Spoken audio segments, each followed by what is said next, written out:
विद्यार्थी मित्रांनो, मागील लेक्चरमध्ये आपण पाहिलं की लाईन कशी ड्रॉ करायची. या लेक्चरमध्ये आपण पाहणार आहोत पॉलीलाईन, जी लाईनचाच एक प्रकार आहे. लाईन, पॉलीलाईन, त्यानंतर लाईनचा अजून एक प्रकार म्हणजे कन्स्ट्रक्शन लाईन किंवा रेफरन्स लाईन. मेकॅनिकलमध्ये रेफरन्स लाईन म्हटलं जातं, सिव्हिलमध्ये कन्स्ट्रक्शन लाईन म्हटलं जातं. तर हा एक प्रकार आपण पाहणार आहोत. त्यानंतर अजून एक प्रकार आहे रे, म्हणजे आपण मराठीमध्ये त्याला किरण असं म्हणू शकतो. तर आपण लाईन हा प्रकार पाहिला होता. त्यानंतर आपण आता पाहणार आहोत पॉलीलाईन.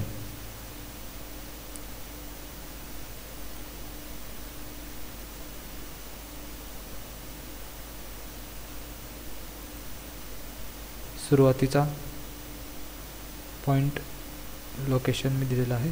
त्यानंतर मी या ठिकाणी डिस्टन्स टाकतोय 20 आणि एंटर. आता 20 डिस्टन्सवरती लाईन ब्रेक झालेली आहे. त्यानंतर आपण पाहताय मी पुढे दुसरा पॉईंट देतोय, 10 डिस्टन्स टाकून एंटर केला आहे. या डायरेक्शनमध्ये दुसरा पॉईंट आलेला आहे. आता पुढे 5 डिस्टन्स टाकून एंटर केला. माझी लाईन पूर्ण झालेली आहे. मी एंटर करून ही लाईन कमांड एंड करतोय.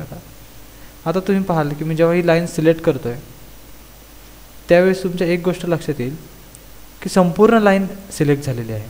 म्हणजे सगळे सेगमेंट्स जे आहेत, जे काही 3 सेगमेंट या ठिकाणी स्क्रीनवर आहेत, हे सगळे एकमेकांना कनेक्टेड आहेत. बरोबर. एस्केप करून आपण याला डिसिलेक्ट करूयात. आता लाईन ड्रॉ करूयात आपण या शेजारीच एक. आता मी या ठिकाणी लाईन ड्रॉ करतो.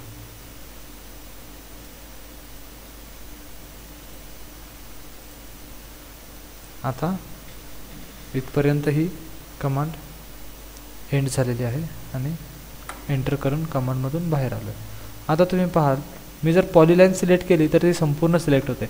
पण हेच जर मी लाईनला सिलेक्ट केलं तर लाईनचा फक्त एकच सेगमेंट सिलेक्ट झाला आहे, बाकी 2 सेगमेंट मात्र सिलेक्ट झालेले नाही आहेत. याचाच अर्थ लाईन आणि पॉलीलाईन ह्यांच्यामध्ये फरक एवढाच आहे, लाईनने सिलेक्ट केलेला जो काही सेगमेंट असतो तो प्रत्येक सेगमेंट वेगवेगळा असतो, आणि पॉलीलाईनने जर सिलेक्ट केलं तर संपूर्ण ऑब्जेक्ट जो आहे तो एकत्रितपणे सिलेक्ट होतो, तो एक ऑब्जेक्ट असतो.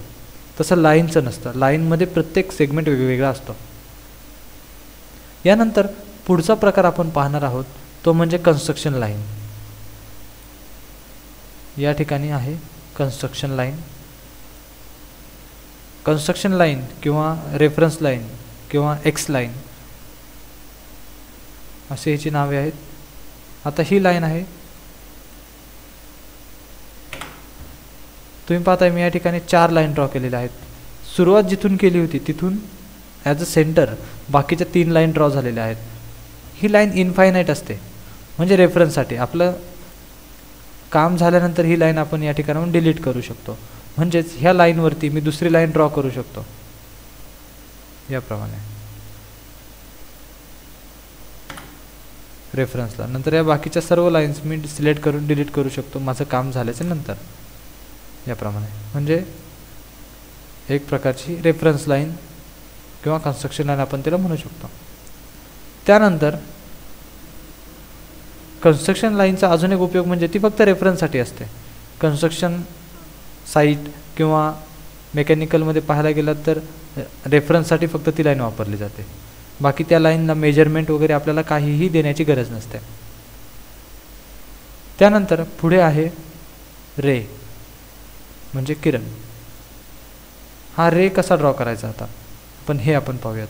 मी या ठिकाणी क्लिक करतो आणि तुम्ही पाहताय की एक लाईटचा किरण जशा प्रकारे असतो त्याप्रमाणे हा ड्रॉ होतो. एका सेंटरपासून पुढे मात्र तो इनफायनाईट असतो याप्रमाणे. अशा प्रकारे ड्रॉ करू शकतो मी. एंटरने ही कमांड एक्झिट केली मी. अशा प्रकारे तुम्ही पाहताय या लाईनला कोणत्याही प्रकारचा डिस्टन्स नाही आहे. ही लाईन इनफायनाईट आहे.